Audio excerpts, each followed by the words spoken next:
আসসালামু আলাইকুম রহমতুল্লাহি ওবরকাতু। প্রিয় শিক্ষার্থী ভাইরা, আজকেও আমি তোমাদের সামনে এসেছি। তবে আজকে এসএসসির তৃতীয়তম অধ্যায়ের সংখ্যা পদ্ধতির দ্বিতীয় পাঠ নিয়ে আলোচনা করব। আমরা প্রথম পাঠ সংখ্যা পদ্ধতির পরিচিতি নিয়ে আসছি।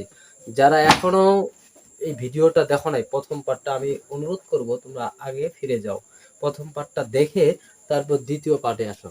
এই জন্য বলতেছি কারণ দ্বিতীয় পাঠটা সম্পূর্ণ নির্ভর করে প্রথম পাঠের উপর। যারা প্রথম পাঠ ক্লিয়ার তাদের জন্য দ্বিতীয় পাঠটা আরো সহজ। দ্বিতীয় পাঠটা সহজ এর জন্য বলতেছি কারণ দ্বিতীয় পাঠটা আমরা সংখ্যা রূপান্তর নিয়ে কথা বলবো। তো সংখ্যা রূপান্তর করতে গেলে আমাদেরকে অবশ্যই ডেসিমেল, বাইনারি, অক্টাল, হেক্সাডেসিমেল এই জিনিসগুলো ক্লিয়ার জানতে হবে। আর এটা মূলত আমি আলোচনা করছি প্রথম পাঠে। এখন আসি সংখ্যা রূপান্তরের আমরা দ্বিতীয় পাঠে আমরা অর্থাৎ দ্বিতীয় স্টেপে যাই। তাহলে 1 নাম্বার আমাদের শেষ, 2 নাম্বার আমাদের সংখ্যা পদ্ধতির পরিচিতি প্রথম পাঠ শেষ। আমরা এখন দ্বিতীয় নাম্বার আসবো, সংখ্যা রূপান্তর নিয়ে কথা বলবো। সংখ্যা রূপান্তরের প্রথম যে বিষয়টা আসবে সেটা হচ্ছে ডেসিমেল থেকে বাইনারি, অক্টাল, হেক্সাডেসিমেল কিভাবে করা যায়। ডেসিমেল থেকে, আবার প্রশ্নটা শোনো, ডেসিমেল থেকে বাইনারি, অক্টাল, হেক্সাডেসিমেল করার নিয়ম। এটা নিয়ম। আমরা নিয়মটা হবে 2 নিয়মে। প্রথমটা হচ্ছে পূর্ণ সংখ্যার ক্ষেত্রে, আরেকটা হবে ভগ্নাংশের ক্ষেত্রে।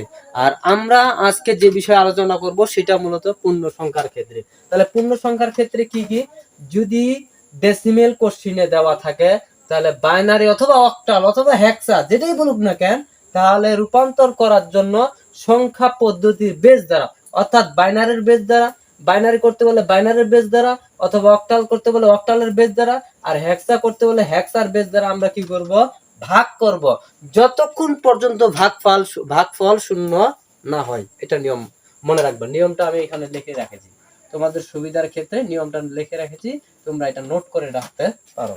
আসি আমরা আমাদের আলোচনায়। তাহলে আমরা একটা এক্সাম্পল দিই। আমরা প্রথমে বাইনারি শিখবো, তারপর অক্টাল শিখবো, তারপর ধাপে ধাপে আমরা হেক্সাডেসিমেল শিখবো, তারপর ভগ্নাংশ সংখ্যাটা বিষয় শিখবো। যদি কেউ একটা পারা দ্বিতীয়টা হয়ে যাবে এমনিতে, তৃতীয়টাও হয়ে যাবে। তাহলে আমরা একটা সংখ্যা দিই। যেমন আমি একটা সহজ সংখ্যা দিলাম, যে সহজ সংখ্যাটা যেমন 26 দিলাম। এটাকে বলা হলো কত, দশমিক। বের করতে বললো যে হোয়াট, দেখে বললো যে বাইনারি বের করো। নিয়ম কি, ডেসিমেল থাকলে বাইনারি করার যে নিয়মটা, তাদের বেস দ্বারা কি করব, ভাগ করব। আর ভাগফল ততক্ষণ পর্যন্ত করব যতক্ষণ ভাগফল 0 না হয়। দেখি আমরা বোর্ডে লক্ষ্য করি। তাহলে আমরা 26 দেওয়া হলো, ভাগ দিব কত দ্বারা, 2 দ্বারা।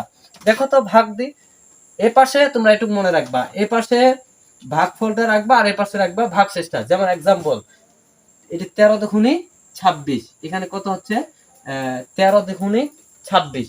তাহলে কোনো ভাগশেষ থাকতেছে না, ভাগশেষ 0। তাহলে ভাগফলটা এখানে থাকবে 13, আর ভাগশেষ কোথায়, এই 0। আবার দি, আবার যদি ভাগ করি তাহলে 6 দুগুণে 12, এখানে থাকতেছে 6, ভাগশেষ থাকতেছে মাত্র 1।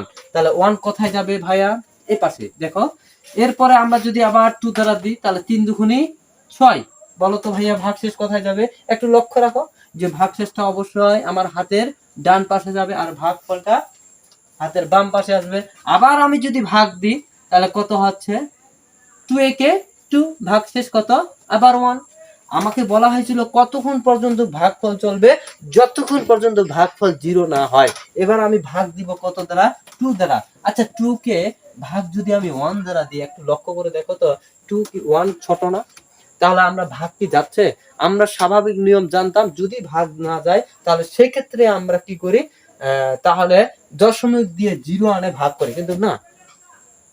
তবে ভাগ করার আরেকটা সিস্টেম রয়েছে, এই 1 এর চাইতে 0 রয়েছে একটা, 0 কি, 0 একটা অঙ্ক রয়েছে, যেমন 0 অর্থাৎ ছোট একটা বিষয় রয়েছে, অর্থাৎ 1 এর চাইতে ছোট একটা অঙ্ক রয়েছে যেটার নাম হচ্ছে 0। যদি আমরা 0 দ্বারা ভাগ করি তাহলে 2 আর 0 যদি ভাগ করি অ্যান্সার হবে 0, আর ভাগশেষ কত হবে 1। ভাগফল কত আসছে, 0। ভাগফল কোথায় আসবে, হাতের বামে 0 দিলাম, আমার হাতের বামে, তারপর ভাগশেষটা কোথায় 1, তাহলে 1 চলে আসছে। আমাদের কোশ্চেনটা দেখিয়েছিল, যতক্ষণ নিয়মটা ছিল যতক্ষণ ভাগফল কি না হয়, 0 না হয়, ততক্ষণ পর্যন্ত আমরা কি করব, ভাগ করব। এখন আসি উত্তর কিভাবে লিখব। তোমরা মনে রাখবা, যখন পূর্ণ সংখ্যা হবে তখন নিচ থেকে উপরে লিখতে হয়। এটাকে বলা হয় এমএসবি আর এটাকে বলা হয় এলএসবি। আমরা প্রথম পার্টে সংখ্যা পদ্ধতির পরিচিতির ক্ষেত্রে এমএসবি নিয়ে ডিটেলস আলোচনা করছি, এলএসবি নিয়েও আলোচনা করছি। এমএসবি বলছিলাম মোস্ট সিগনিফিক্যান্ট বিট আর লেস সিগনিফিক্যান্ট বিট। এটা কেন এ পাশ থেকে শুরু হয়, কেন ভগ্নাংশের উপর থেকে শুরু হয়, এটার ব্যাখ্যা তোমরা সংখ্যা পদ্ধতির পরিচিতির ক্ষেত্রে পাবা। তাহলে আমরা উত্তর লিখবো কিভাবে? তাহলে আমরা এইভাবে লিখবো 26 এর দশমিক এর বেস হচ্ছে 10, তাহলে এর অ্যান্সার হবে নিচ থেকে উপরে। আবার বলতেছি কথা থেকে হবে নিচ থেকে উপরে যাবে। তাহলে 1 1 1 1, চারটা 1 একটা 0, আমাদের অ্যান্সার হয়ে গেছে। ভাইয়া বুঝা গেছে?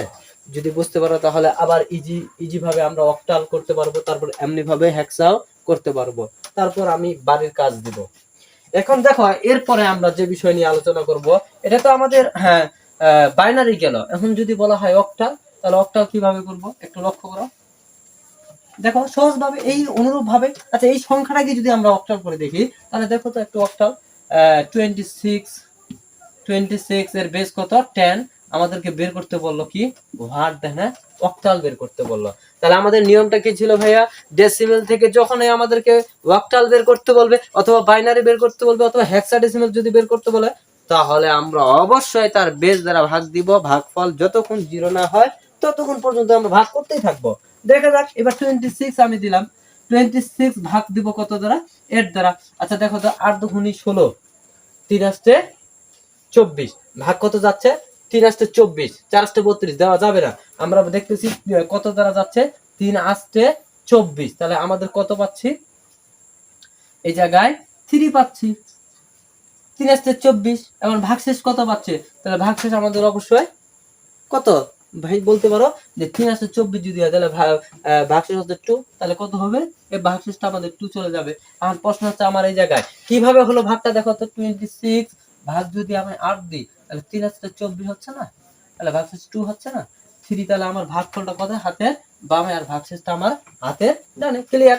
এখন প্রশ্ন হচ্ছে আমার আবার কত দ্বারা যাবে? 8 দ্বারা যাবে। তাহলে 8 দ্বারা যদি আমি 3 ভাগ দিই, 8 ভাগ 3 যদি আমি ভাগ দিই, তাহলে ভাইয়া দেখো তো এটা ছোট না? ছোট সংখ্যা হলে কি দ্বারা যাবে? আমি আবারও বলি, যখন যে সংখ্যা ছোট হয়ে যায় তখন তাকে 0 দ্বারা ভাগ করা। তাহলে 8 আর 0 ভাগ 0, 8 আর 0 নামতা করলে 0, তাহলে 0 দ্বারা ভাগ হচ্ছে 3, আর 0 বিয়োগ করলে আমরা জানি 3। তাহলে আমাদের এই জায়গায় আসবে 0 আর এই পাশে আসবে 3। এখন প্রশ্ন হলো এটা কি করতে হবে? অক্টাল। তাহলে অক্টাল যদি করি, এটাও সেই ঠিক অনুরূপ ভাবে এমএসবি আর এলএসবি। তাহলে এমএসবি এটা হবে এলএসবি। এখন প্রশ্ন হচ্ছে অ্যানসার কিভাবে লিখবা? অ্যানসার এইভাবে লিখবে ভাই, 26 এখানে কি দিলাম? দশমিক দেওয়ার পরে লিখবো 32, অর্থাৎ কত? 32। এখানে কত হবে? 8। আমরা জানি যে 26 এর দশমিকের অক্টাল মান হবে 32। আমার মনে হয় বুঝা গেছে। এখন ভাই যদি হেক্সা বলে, যদি কি বলে, একটু ক্রিটিক্যালি যদি আমরা যাই, একটু যদি বড় সংখ্যা একটু হিসাব করি। আচ্ছা হেক্সায় একটু প্রশ্ন আমরা দেখি। যদি আমি সাপোজ আমি যদি এই জায়গায় 48 নিই, কত নিই? 48 নিলাম। যদি হেক্সার পূর্ণ সংখ্যা এখানে কত? দশমিক। এখানে বের করতে বললো কোথায়? কত কত বের করতে বললো? হেক্সা বের করতে বললো। যদি হেক্সা বের করতে বলে, তাহলে নিয়ম কেমন? বাইনারির যে নিয়ম, অক্টালের যে নিয়ম, হেক্সাডেসিমেলের তাই নিয়ম হবে। নিয়মটা কি তাহলে? তাদেরই বেস দ্বারা ভাগ করব, ভাগফল যতক্ষণ 0 না হয়। এই নিয়মটা সবসময় মাথায় গেঁথে রাখবো ভাই। দেখো যদি 48 হয়, তাহলে অবশ্যই আমরা কি করব? ভাগ দিব। কত দ্বারা ভাগ দেব? 16 দ্বারা ভাগ দেব। আচ্ছা দেখো তো 3 16, 16 দুগুণে 32, 3 16 কত? 48। তাহলে এই যে কত হচ্ছে? 3। কত হবে? 3 16 48, ভাগশেষ কত? 0। এবার আসি 3 দ্বারা। আচ্ছা 16 যদি আমি এবার কত দ্বারা? 16 দ্বারা যদি আমি 3 ভাগ দিই, ভাই কখনো কি সম্ভব 3 ভাগ দেওয়া? অবশ্যই 0 দ্বারা সম্ভব। তাহলে দেখো 16 আর 0 ভাগ করলে 0, তাহলে এখানে আসবে 0 ভাগফল, আর ভাগশেষ আসবে কত? 3। আমার মনে হয় বুঝতেছো ভাই।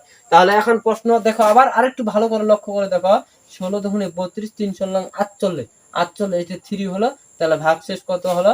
0। 0 আমি রাখে দিলাম, আবার আমি ভাগ দিলাম এটাকে ছোট 0 দ্বারা। তাহলে অ্যান্সার কিভাবে হবে? MSB LSB. তাহলে 0, এখন আমাদের অ্যান্সার হচ্ছে 3 আর 0 অর্থাৎ 30। তাহলে আমরা এখন লিখবো কিভাবে? আমরা লিখবো দশমিক দশমিকের মানটা কত ছিল 48, 48-এর হেক্সা মান হবে 30, এখানে কত হবে বেশ 16। আমার মনে হয় বুঝিস না। যদি বুঝতেই পারো একান্ত তাহলে আমি তোমাদেরকে একটা বাড়ির কাজ দিয়ে দিই ভাইয়া, যে বাড়ির কাজটা কেমন করে হবে।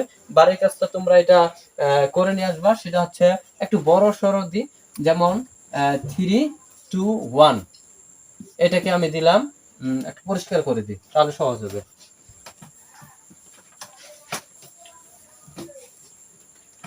দেখো 3, 2, 1 21 দিলাম, 321কে তোমরা এটাকে বাইনারি করবা, অক্টাল করবা, তারপর হেক্সা করে দেখাবা। এটা কোশ্চিন দিলাম। 321 দশমিক বাইনারি অক্টাল হেক্সা। নিয়ম কি হবে? এইটুকু নিয়ম সবসময় মাথায় গেঁথে রাখবা ভাই। এইটুক নিয়মটা তোমার মাথায় সবসময় কি থাকবে? একবার মুখস্থ থাকবে। এই নিয়মটা যদি হয় তোমার ইজিলি হয়ে যাবে। তাহলে আমরা পূর্ণ সংখ্যার ক্ষেত্রে আমাদের ক্লিয়ার হয়ে গেল। যদি এখন ভগ্নাংশের ক্ষেত্রে বলে, দেখো ভগ্নাংশের ক্ষেত্রে যদি বলে অনুরূপ ভাবে এটার ভিন্ন হবে। কি হবে? সম্পূর্ণ জিনিসটাই ভিন্ন হবে। এখানে ভাগ হচ্ছে, এখন কি হবে? গুণ হবে। এখন ভগ্নাংশের ক্ষেত্রে,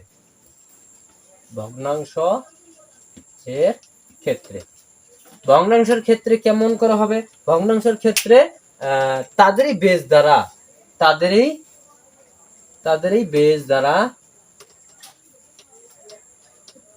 দ্বারা গুণ করব যতক্ষণ পর্যন্ত,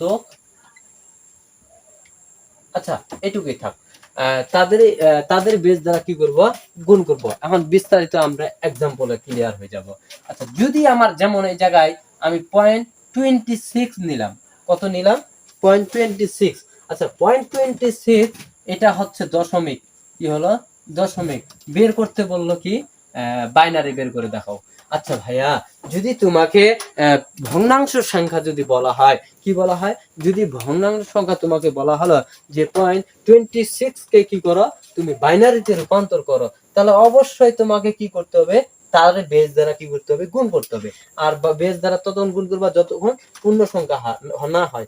আর যদি একান্ত যদি পূর্ণ সংখ্যা না আসে, তাহলে কয়েকবার করার পর ডট ডট দিয়ে অ্যান্সার লিখবা। তাহলে আগে দেখো এক্সাম্পল সহ ক্লিয়ারলি এই জায়গায় বুঝে নাও। তাহলে 0.26 গুণ কত হবে? 2। তাহলে আমরা গুণ করি। আর এপাশে সবসময় খেয়াল রাখবা, এপাশে লিখবা তোমরা পূর্ণ সংখ্যাটা, আর এখানে লিখবা ভগ্নাংশ সংখ্যাটা। যদি আমার ক্যালকুলেটরটা টাপি, যদি আমার 0.26 আমাকে যদি গুণ করতে বলে, তাহলে আমার অ্যান্সার কত হবে? দেখো কত হচ্ছে ভাই। 0.26 গুণন 2 তাহলে হচ্ছে 52। 0.52 আস্তে আস্তে কত? 0.52। আচ্ছা, ভগ্নাংশ সংখ্যাটা কোন পাশে হবে? আমি বলছিলাম এখানে 0.52, আর পূর্ণ জিরোটা কোথায় হবে? এ পাশে হবে। আবার গুণ করতে হবে, কারণ এখনো পূর্ণ সংখ্যা আসে নাই। আবার গুণ করিব। আমরা কত দ্বারা গুণ করব? 2 দ্বারা। এবার আসি 52 দুগুণে 104, অর্থাৎ 1.40। আচ্ছা দেখি 1.4 না 04 এরকম আসতে পারে সম্ভবত। আচ্ছা 0.52 গুণন 2 1.04, তাহলে এখানে 04 এটা কত আসলো? পূর্ণ সংখ্যা। আবার আমরা গুণ দিতে পারি। আবার কত দ্বারা গুণ দিব? আবার 2 দ্বারা গুণ দিতে পারি। তাহলে এবারে 0, এবার আমরা যদি গুণ দিই, এখানে পয়েন্ট দিলাম, তাহলে আমাদের যদি গুণ 0.04 হয় ইন্টু কত হবে? 2 যদি হয়, তাহলে আমাদের 0.8। তাহলে জিরোটা কোথায় আসবে? এখানে। আচ্ছা এখানে যদি আসে, তাহলে আমাদের এখানে অ্যান্সার কত হচ্ছে? 0.08। আচ্ছা এইভাবে যদি করতে থাকি, তাহলে তো মনে হয় অনেক হয়ে যাবে। আসবে কি? তাহলে তোমরা কিভাবে লিখবা?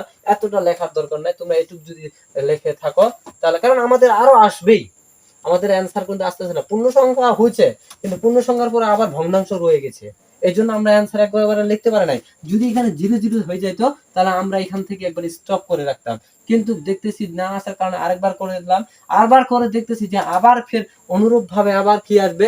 আবার ফের শূন্য আসবে, আবার কি আসবে? ভগ্নাংশ সংখ্যা। বারবার আসার কারণে আমরা অত আর লেখার দরকার নাই, আমরা এখান থেকে কি করব? অ্যান্সার দিয়ে দিব। তাহলে পয়েন্ট, হ্যাঁ এখন আসি এটা অ্যান্সার কিভাবে লিখবা। এটার অ্যান্সার লিখবা এইভাবে। তখন লিখছিলে এমএসবি নিচ থেকে, এবারকার লিখবা এমএসবি টা কি উপর থেকে, আর নিচে হবে এলএসবি। তাহলে কি হবে, তাহলে আমরা 0.26 এর বাইনারি হচ্ছে 010। এখন বেস কত, বেস হচ্ছে 2, আর এখানে আমরা কি দিয়ে দিব পয়েন্ট, তাহলে 0.010 আমরা যদি এখানে দিই অ্যান্সার হয়ে গেছে, আমাদের অ্যান্সার হয়ে গেছে। আচ্ছা, এখন আমার প্রশ্ন হচ্ছে এটাতে গুলো বাইনারি, এটা গুলো বাইনারি, যদি অক্টাল বলতো তাহলে অবশ্যই আমরা কি করতাম, আর অবশ্যই আমরা এখানে কি করতাম, তাদের বেস দ্বারা গুণ করতাম। এবার বেসটা কত হইতো, অবশ্যই বেসটা এবার 8 হতো, বেসটা কি হতো 8 হতো। তাহলে একবার লক্ষ্য করে দেখি হয় কিনা। তাহলে আমরা এখানে ইনটু কত দিব, ইনটু 8 দিব, ইনটু 8 দিব। তাহলে 8 যদি দিই তাহলে কত হবে, আমরা একটু ক্যালকুলেটরে চাপি, ক্যালকুলেটরে চাপলে যদি দেখি 0.26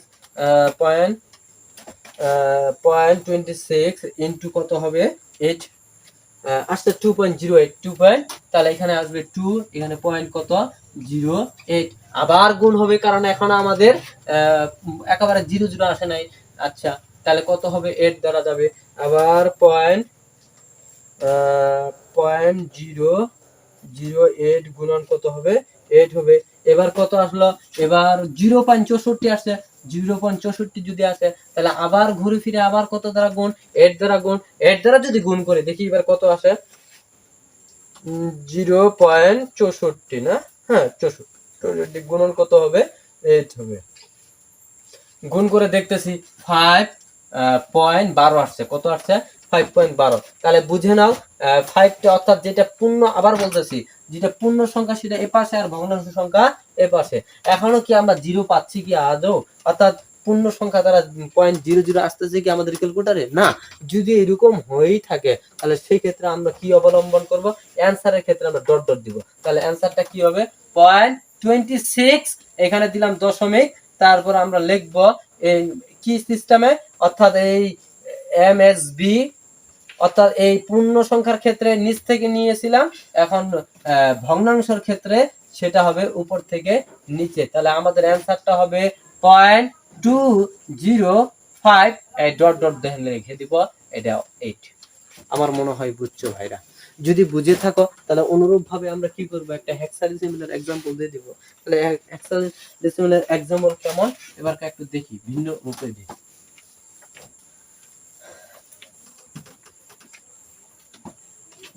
পয়েন্ট এ বি দিলাম, না সরি, আমি দিব এবার, এখন আমি দিব, আচ্ছা দেখো দেখো 0.321 দিলাম, আচ্ছা 320 দিলাম, এটাকে বলা হলো কত, দশমিক থেকে কি বের করো, তোমাকে হেক্সা বের করতে বলছে, কি বের করতে বলছে হেক্সা।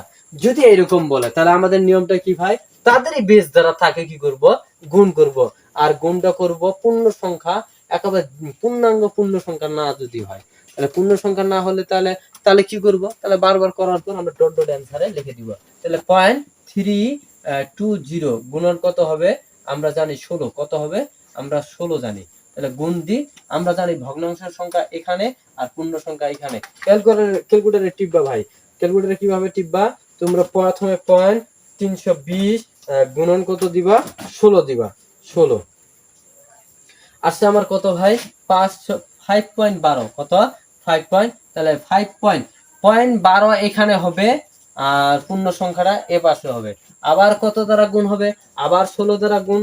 আমরা যদি 16 দ্বারা যদি গুণ দিই, অর্থাৎ 0.12 ইনটু কত দিব আমরা 16, আমরা যদি 16 দিই তাহলে এখন কত হবে, তাহলে 1.92, অ্যান্সার কত হচ্ছে 1.92। আবার 16 দ্বারা যদি 92 যদি আমরা গুণ করি, 0.92 গুণন 16 যদি গুণ করি তাহলে আমাদের অ্যান্সার আছে 14.72। আচ্ছা, আমার আর দরকার নাই, কারণ আমার আসতেই আছে, পূর্ণ সংখ্যা একেবারে আসার কোনো সম্ভাবনাই হয়তো খুবই কম। আচ্ছা, যদি না আসে তাহলে সেই ক্ষেত্রে কি করব, আমরা এখান থেকে আর লিখবো না, অ্যান্সারে ডট ডট দিব। তাহলে আমাদের কি নিয়ম, আমরা উপর থেকে নিব, উপর থেকে নিচের সংখ্যাগুলো পূর্ণ সংখ্যাগুলোকে নিব।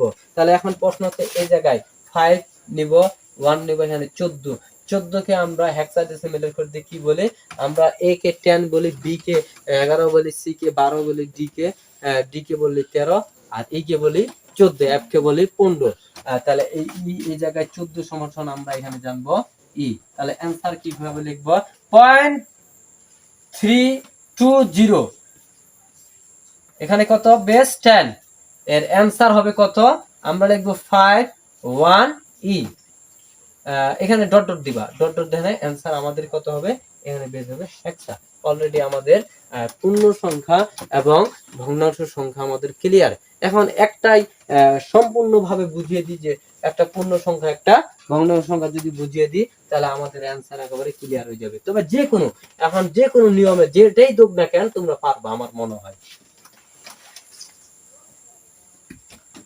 দেখো ভাই, প্রিয় শিক্ষার্থী ভাইরা, আবার একটু লক্ষ্য করে দেখো, যদি আমি সংখ্যাটাকে যদি আমি মনে করো এখানে 15.32 লিখলাম, এই সংখ্যাটাকে বললাম যে এটা হচ্ছে দশমিক, এই সংখ্যাটাকে কি করে দেখা? আচ্ছা, অক্টালে দিই, তাই না? আচ্ছা, অক্টালে যদি দিই, এখানে কত? অক্টাল, এখানে কি দিলাম? অক্টাল বের করে দেখাও। আচ্ছা, অক্টাল বের করার নিয়মটা কি বলছিলাম? আরে সেটা ভাই যদি ডেসিমেল হয়, এক কথায় পূর্ণ সংখ্যার ক্ষেত্রে তাদেরই বেস দ্বারা ভাগ করব, আর যদি ভগ্নাংশ সংখ্যা হয় তাহলে তাদেরই বেস দ্বারা কি করব? গুণ করব। তাহলে এখন আসি আমরা কি করতেছি, আমরা একটা পাইছি ভগ্নাংশ সংখ্যা পাইছি এ পাশেরটা, আর পাশেরটা পাইছি পূর্ণ সংখ্যা। তাহলে পূর্ণ সংখ্যাটাকে এক সাইডে লিখবো, আর ভগ্নাংশ সংখ্যাটাকে এক সাইডে লিখে আমরা হিসাব করব যে একটু আগে যেভাবে শিখলাম। তাহলে এখানে আমরা কত দিব? 15 ভাগ দিব কত? 8 দ্বারা। আচ্ছা, আমার কি ভাই 8 দুগুণে 16 কি যাচ্ছে ভাগ? না, আমার কত যাবে? 8 থেকে 8, এইভাবে দিবা। এই 15 ভাগ কত? 8, 8 থেকে 8, তাহলে ভাগশেষ কত? 7, তাহলে 1 হচ্ছে। তাহলে আমাদের ভাগফল কত এই জায়গায়? 1, আর এখানে কত হবে? 7। এবার আসি কত দ্বারা ভাগ যাবে? 8 দ্বারা যাবে। তাহলে 8 কে 1 হচ্ছে সবচেয়ে ছোট, তাহলে 8 1 কে ভাগ করলে, 8 দ্বারা 1 কে ভাগ করলে, তাহলে অবশ্যই 0 দ্বারা ভাগ দিব। যেমন 8 1 দ্বারা, কখনো তো আমরা এখানে দশমিক আনবো না আমরা আইসিটির ক্ষেত্রে, তাহলে অবশ্যই কি করব? 0 দ্বারা। 8 আর 0 যদি ভাগ করে গুণ করি, তাহলে 0, এখানে কত হবে? 0, ভাগশেষ কত হবে? 1। তাহলে অ্যান্সার কত আসলো? ভাগফল 0, আর ভাগশেষ হচ্ছে 1। এটা হচ্ছে আমাদের পূর্ণ সংখ্যার ক্ষেত্রে। তাহলে আমরা অ্যান্সার কিভাবে লিখবো? এভাবে, এখানে এমএসবি দিব, আর এখানে দিব এনএসবি। এরপরে যদি আমরা আসি, এবার কি আসবো? এটা হচ্ছে আমাদের এই পাশের খাতাটা, তোমরা এক পাশে লিখবা পূর্ণ সংখ্যার ক্ষেত্রে, এখানে লিখবা ভগ্নাংশের ক্ষেত্রে। এখন দেখো আমরা ভগ্নাংশের ক্ষেত্রেটা কিভাবে লিখতেছি। 0.23 গুণ কত হবে? 8 দ্বারা গুণ হবে। তাহলে গুণ করো, তাহলে 0.23 গুণ যদি করে থাকো, তাহলে কি সিস্টেমটা দেখো, 0.23 গুণন কত হবে? 8, তাহলে 1.84, 1.84, 1.84। আমি বলছিলাম পূর্ণ সংখ্যাটা এই পাশে, আর ভগ্নাংশ সংখ্যাটা এখানে 84 হবে। গুণন কত হবে? আবার 8 দ্বারা গুণ দাও, তাহলে 0.84 গুণন কত হবে? 8 দ্বারা যদি আমরা গুণ করি 6.72, 6.72। আবার গুণন কত? আবার 8 দ্বারা গুণ করে দেখি ভাই। তাহলে যদি আবার গুণ করে যদি দেখি 0.72 ইন্টু কত হবে? 8, তাহলে 5 পয়েন্ট কত? 5.76। তাহলে আমরা জানি পূর্ণ সংখ্যাটা এখানে, আর ভগ্নাংশ সংখ্যাটা কোথায়? এখানে। এটা 6 কিন্তু আবার 0 ভাবিও না। তাহলে দেখতেছি যে আবার এইভাবে চলতে আছে, একেবারে পূর্ণ সংখ্যা আসতেছে না। তাহলে আমরা অ্যান্সারে কি করে লিখবো? ডট ডট করে লিখে দিব। তাহলে আমার মনে হয় বোঝা হয়ে গেছে। তাহলে সেই ক্ষেত্রে এখন আমরা অ্যান্সার লেখার ক্ষেত্রে আমরা কি করব সিস্টেমটা? আচ্ছা, এটা একটু এপাশে দিলাম। তাহলে আমরা সিস্টেমটা কেমন করব? এই পূর্ণ সংখ্যার ক্ষেত্রে নিচ থেকে নিছিলাম, আর ভগ্নাংশের ক্ষেত্রে লিখবো উপর থেকে নিচে। তাহলে এটা হবে এমএসবি, আর এখানে হবে এলএসবি। এলএসবির বিষয়টা আমি সংখ্যা পদ্ধতির পরিচিতি কিন্তু ভাই আলোচনা করেছি, এটা আর এখন আলোচনা করব না। আমরা সংখ্যা রূপান্তরের ক্ষেত্রে প্রথম ধাপ এটা আলোচনা করলাম। এখন দেখো অ্যান্সার কিভাবে লিখবো। তাহলে অ্যান্সার হবে 15.23, এখানে হচ্ছে তোমাদের কত? 10, এবং এর অ্যান্সার আসবে পূর্ণ সংখ্যার ক্ষেত্রে 71 পয়েন্ট, এই পয়েন্ট দশমিক, এখানে অ্যান্সার আসবে 165। তারপর আর তো নাই, আরো তো অ্যান্সার হওয়ার কথা ছিল, ডট ডট দেনে এখানে আমরা বেস কত দিব? অক্টালে। আমাদের অ্যান্সার হয়ে গেছে আমার মনে হয়।